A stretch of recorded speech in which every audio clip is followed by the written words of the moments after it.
Magandang araw mga minamahal kong senior citizens. Sa araw po na ito ay pag-usapan natin ang payout schedule sa June 19, 2026. Ito ay pension para sa ating mga kwalipikadong senior citizens. May mahalagang balita na dapat po kayong malaman at dapat po ninyo itong panoorin. Ang mga impormasyon na dapat ninyo makukuha sa araw na ito ay una, ang mga lugar kung saan may magaganap na payout sa social pension for indigent senior citizens.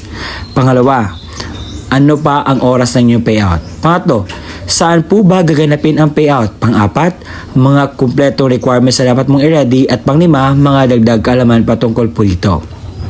Kaya naman, inaanyayahan kita na tapusin mo ang video na ito hanggang sa dulo nang sa gayon makuha mo ang punto ng video kong ito. Kung bago pa lang sa aking YouTube channel at gusto mo ang itong content na pinag-usapan ng mga benepisyo ng ating mga senior citizens, ay isubscribe mo na. At hindi ko na papatagalin pa ang oras sa pag-usapan ang bagay na ito na sa gayon ay maklaro po sa inyo. Ang una po sa ating listahan ay ang mag-buy covered court. Dahil meron pong magaganap na payout sa June 19, 2026 sa alas 8 hanggang alas 12 po ng tanghali. At ito po ang mga listahan sa mga kukuha po ng pensyon. Pakipost lamang po na videong ito nang sa gayon po ay mas maklaro po ninyo ang mga pangalan.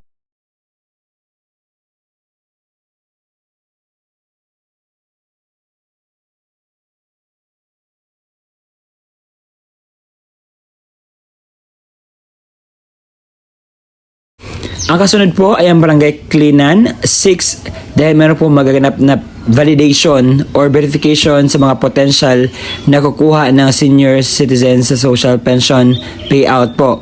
At ito po ang mga listahan na dapat pong pumunta sa Cleanan Covered Court.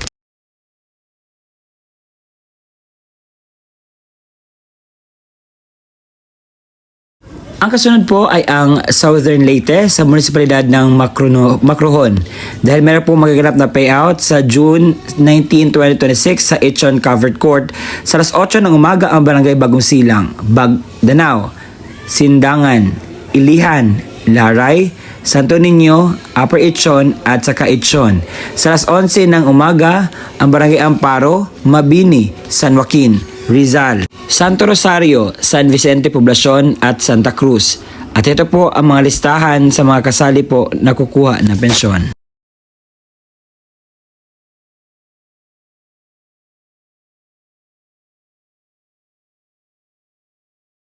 Sa City of Binyan, Laguna ay meron pong validation maganap sa Barangay San Vicente sa June 19, 2026 alas 8 ng umaga sa NEPA Covered Court. At ito po ang mga pangalan sa kasali. Sa San Mateo, Rizal ay meron pong maganap na payout sa June 19, 2026 sa mga barangay na ito. Sa alas 8 hanggang 12 po ng tanghali. Ang Barangay Mali sa Bendia Covered Court. Barangay Malanday sa Barangay Malanday Covered Court. Barangay Ginayang sa Barangay Ginayang Covered Court po magaganap. Sa Sultan Kudarat ay meron po maganap na payout sa June 19, 2026 sa Datu Wasay. Sa Barangay Gymnasium ang payout po sa lahat ng ito. Barangay Sabanal, Barangay Hinalaan, Barangay Limulan, Barangay Obial, Barangay Cadiz, Barangay Santa Maria, Barangay Dumangas Nuevo. Sa Palawan po ay meron po magaganap na payout sa mga barangay na ito sa June 19, 2026. Sa Barangay Punang, alas 9 hanggang alas 3 ng hapon sa Barangay Covered Court. Barangay Iraray, sa alas 9 hanggang alas 3 ng hapon sa Barangay Covered Court. Sa Barangay Pulot Shore, alas 9 hanggang alas 3 ng hapon sa Barangay Covered Court.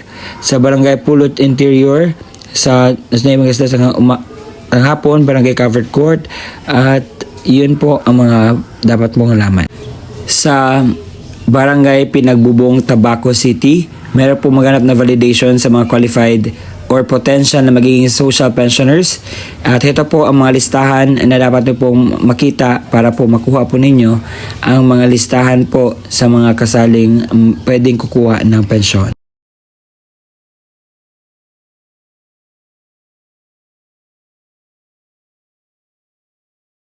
Iyon po ang mga lugar kung saan may magaganap na payout o bigayan ng pensyon para sa ating mga minamahal na kwalipikadong senior citizens.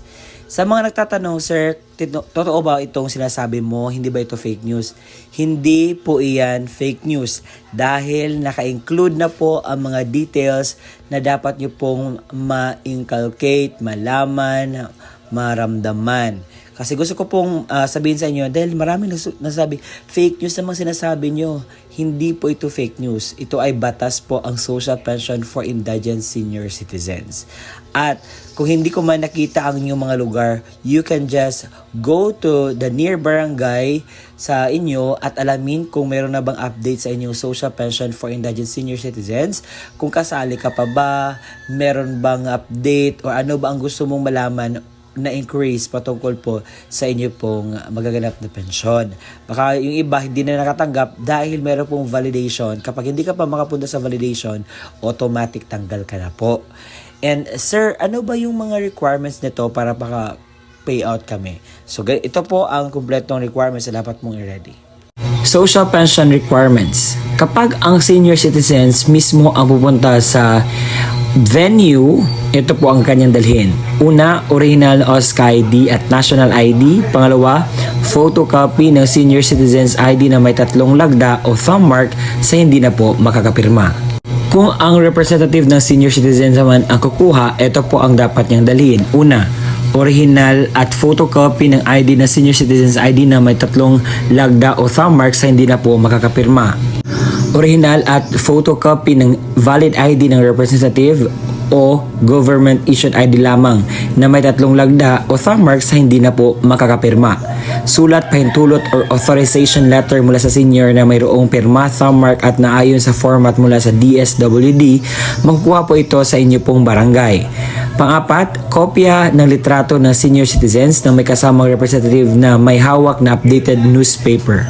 Kung ang kukuha naman ay representative ng namayapang senior, ito po ang kanyang dalhin. Una, original at photocopy ng ID ng senior citizens or certificate of membership mula sa OSCA kapag wala na itong OSCA ID na photocopy.